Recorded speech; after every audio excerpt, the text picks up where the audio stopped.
Yes, of course, nyongera okwebaza gwe mukwano gwange eyekumira ku Jika Media nkugamba nti okola kyamaanyi nnyo nno ddala era no nkusaba ekintu kimu kyokka genda wansi ate onkonere mu kigalaawo ogenda kubanga okoze omulimu ogw'amaanyi ddala tebulabira ku likinga subscribe ate ogende maaso okomentingeko ate mu comment section. Kakati nno mukwano gwange sagala nkulise olunaku olwaleero munnange nkuletedde omukulu amanyikiddwa nga Ahmed Lubowa era nga gwe atamutegeera mwanattu ogenda kubaako ate obutonotono oba ebitonotono by'omanya ku mukulu ono nno gwe njogerako mukwano gwange musajja muzannyi wa firimu nakinku producer ate era writer kino nno kimufuula omunnabitone ow'amaanyi. Ahmed Lubowa gwe njogerako musajja ssaawa zino azannyira mu kibiina ekimanyiddwa nga Romantic Entertainment era nga saagala weerabire nti ate ono ye yatandikawo ekibiina kino ekimanyikiddwa nga Romantic Entertainment. Omusajja ono kyenyinza okugamba nti ate mukakkamu nnyo singa oba tumukyankalanyizza. Ono nno mwanattu olugendo lwa sinema oba olwa firimu terubadde lwangu ate gwe mwanattu nga bw'obisuubira oba nga bw'omulaba essaawa eno wabula kubadde kulemerako kwa mukulu ono kubanga ye musajja ate mwanattu atagendera ku bigambo by'abantu era tosobola kumujja ku mulamwa. Njogera ku musajja mukulu amanyikiddwa nga Ahmed Lubowa. Ahmed Lubowa ono musajja muganda nno ddala lwakubanga abantu bangi ab'enjawulo ate bazze bamugaba mu Banyarwanda. Amazima go gali nti afaanana Abanyarwanda wabula musajja muganda.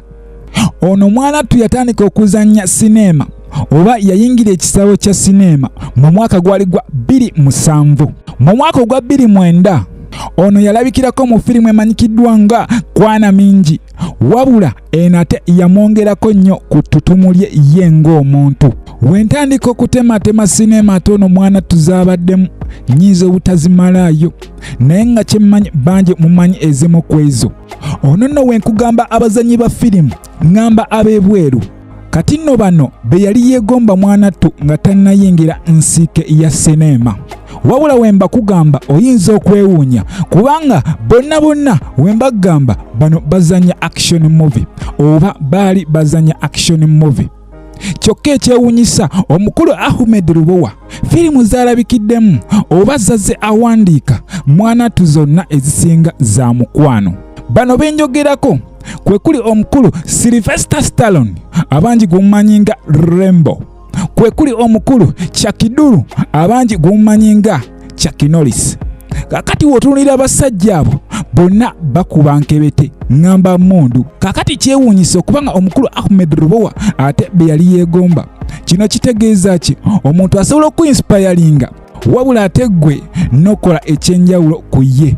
Bangi bazze beebuuza nti omukulu ono mukyala we yaani oba nga tetumulaba nnyo n'abakyala banjawulo. Kakati nno njagala okutegeeza ono ku myaka 26 ate agamba ye yali mwanattu talowoozanga nako kugamba nti awase era kye yali asinga okulowoozaako gye mikwano gye n'emirimu gye oba okwongera okuza ekitone kye eky'okuzannya sinema. Awo nno bwe nkugambira omuvubuka nti oba osanga tolwawo kuwasa naye ate topapa kuwasa kubanga osanga ate mwanattu ebintu by'omukwano bino oluusi oyinza obyanguyira ate ne bikulemesa okutuukiriza ebirooto byo gwe ng'omuntu. Anyway, kisinziira ku ntegeerayo gwe ng'omuntu. Bangi muzze mwebuuza nti omukulu Ahmed Lubowa anti twamulabako mu Zubairi family. Nyinza okugamba nti akabanga kayiseewo era kawanvu lwakuba pokopoko abadde mungi mbu omukulu ono ekyamujja mu Zubairi family mbu zaali ntalo z'abakazi. Naye from my source of research ekituufu kiri nti obwo bulimba. Nga wumanyi bulungi nti omuntu osobola okukola n'omuntu naye ate kituuka ekiseera ate mwanattu buli omu n'aba n'ebirubirirwa eby'enjawulo. Kino nno kye ŋŋamba Ahmed Lubowa yava ewa Bosa mu bulungi era tebaayomba. In fact bano baayogera bulungi nga tannaba nakuvaayo nga wakyabula yakabanga ye n'ategeeza nti akaseera konna mwanattu ye ayinza ogenda maaso oba okweyongerayo. Awo nno wenkugambira nti va ku pokopoko gw'obadde owulira mbona ekyamujja mu Zubairi family zaali ntalo z'abakazi. Ekyo si kituufu.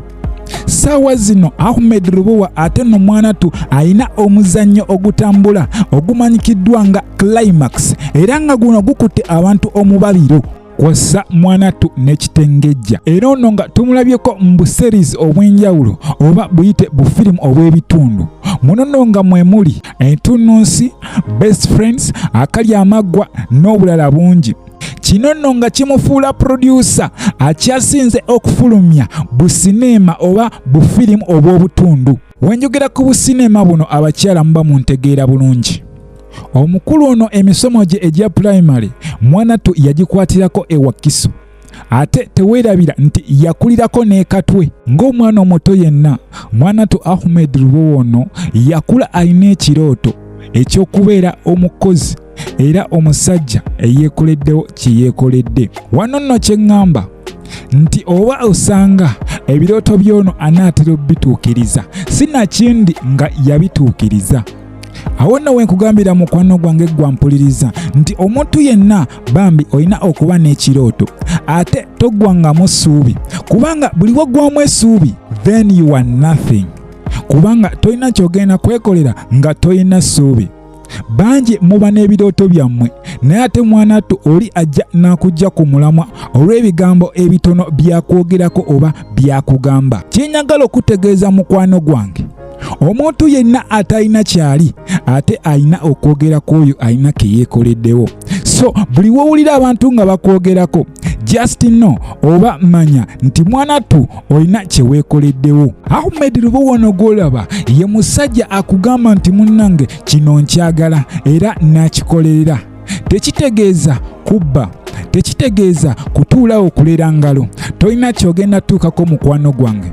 Era nnyongera gwe munnange okwebaza eyeekuumira ku Jika Media nti okola kyamaanyi nnyo. Teweerabira ku subscribinga, likinga ate ogende ku wali mu comment section yaffe obeeko ky'okomentinga. Mpozi emboozi ya Ahmed Lubowa mwanatu tegwa buwoomi.